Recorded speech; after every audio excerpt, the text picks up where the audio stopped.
Good day, everyone. You're welcome to today's class. Today we're having biology, and our topic for today is homeostasis. So this is the topic outline,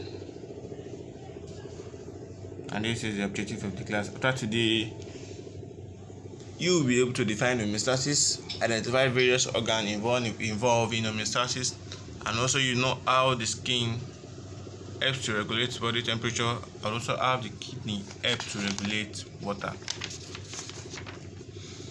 Have you ever noticed in a hot day or a very cold day, your body temperature remains the same? The temperature of the body is between 36.9 and 37 to 37.1 degrees Celsius. But in a very hot day, the external temperature can be as high as 50 degrees Celsius. And also in a very cold day, the external temperature can be as low as 0 degrees Celsius. But in those temperatures, your body helps maintain a constant body temperature of 36.9 or 37 degrees Celsius. So this maintenance of the internal physical and the chemical condition of the body by living organism is what we call homeostasis. So the body helps to maintain a constant temperature, helps to maintain the level of glucose in the blood, also helps to maintain the level of salt in the body. So the body maintains constant temperature. It does this by it regulates the temperature by the sweating, the lowering of hair, and also vasodilation. Are you following? Okay, thank you. So the easiest, or what is most visible to us, is sweating. So in a very hot day, so the sweat gland becomes very active and produce large amount of water. That is, more sweat flows out from the surface of the skin. So as this sweat evaporates, so heat from the body is used up, thus cooling the body. So this helps to maintain our body temperature. It prevents heat from rising. So the lowering of hair.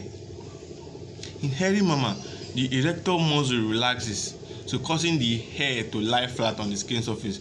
So this forces out hair that are trapped among the hair. So without this insulating layer, because we know hair is a poor conductor of heat, so without this insulating layer, the animal loses more heat from its body. So this helps maintain the body temperature. It prevents it from rising. So the third one is vasodilation. So vasodilation, in a very hot day, so the capillaries near the skin surface dilate, while those in the deeper layer constrict.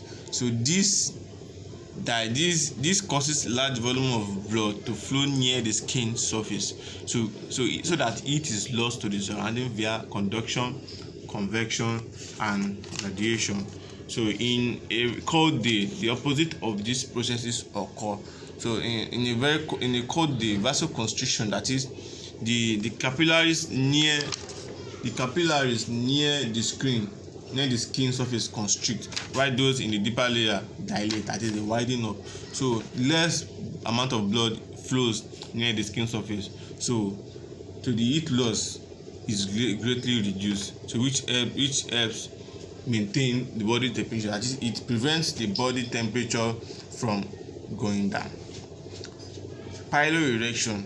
In piloerection, the body temperature, when the body temperatures fall, the hair stand up. That is, the hair erector muscle contract and raise the hairs. So when the hairs are raised, when the hair are raised, so the hair helps to trap more hair. So because hair is a good insulator of heat, that is, a poor conductor of heat, so it acts as an insulating layer, which helps prevent heat loss from the body.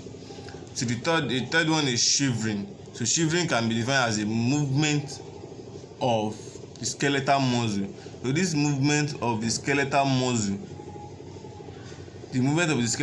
which occur in a cold day, so in a very cold day,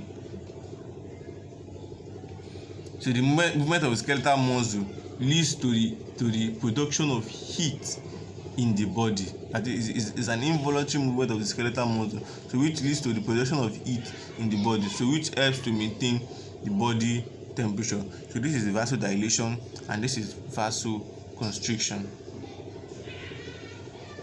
So you can see in vasodilation, that is in a hot day, so these blood vessels constrict while these ones dilate, that is the widen up.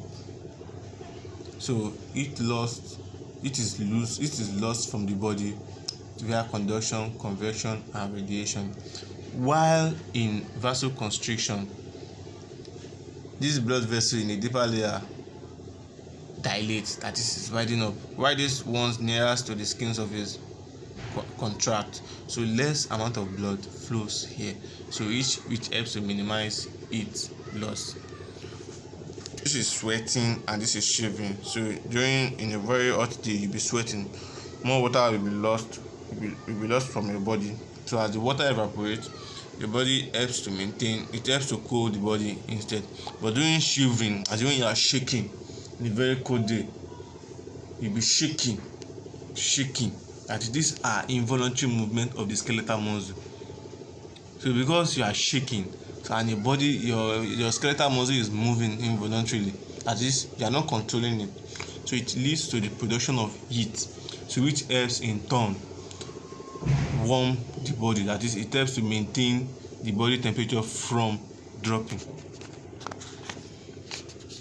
So another form of homeostasis which occur in our body is osmoregulation. So this is the maintenance of the body fluid, that is the control of water and salt concentration in the body. So this process is regulated and controlled by the brain and the kidney.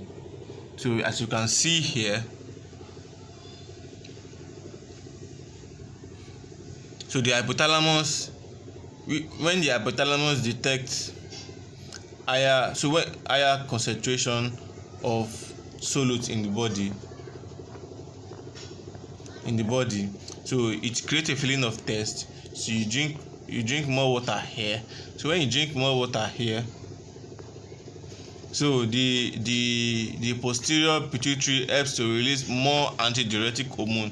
So when more antidiuretic hormone is released, so the person drinks water, and as the person drinks water, so the water level of the blood remains the same, that is homeostasis is achieved.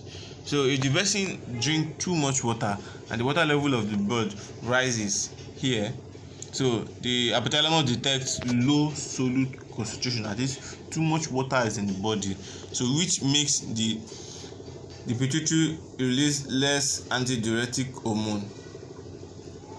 So as it releases less antidiuretic hormone, so the kidney also absorb less water.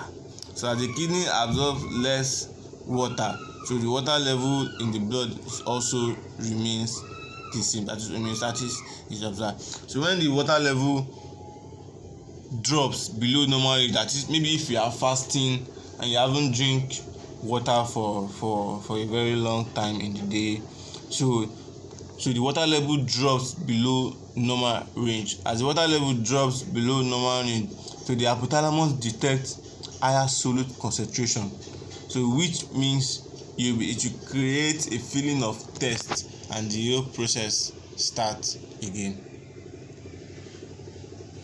So this is also similar to the chart, except a few addition, which means when the brain produces less antidiuretic hormone, so more volume of water is reabsorbed by the kidney. So when more volume of water,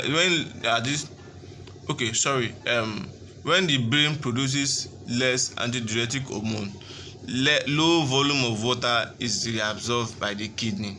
So when low volume of water is reabsorbed by the kidney, that means large volume of diluted urine is produced. That is, your body is not retaining water, it's giving out water, so you tends to urinate more. he tends to urinate more.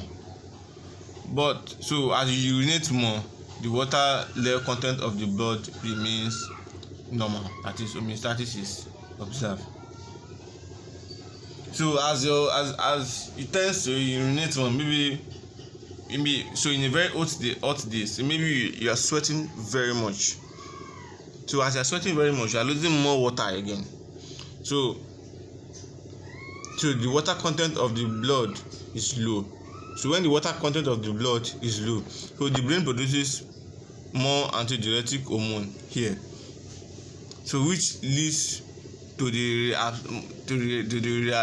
increase in the reabsorption of water by the kidney. So if water is reabsorbed by the kidney, so in that process you urinate less, but your urine will be very concentrated. So it might be very thick green or amber in color. So when you urinate less urine, but it will be very concentrated. So the water content of the blood also remains the same. So that homeostasis is also maintained. So these are the processes which helps to regulate the level of water in our body. So and it makes us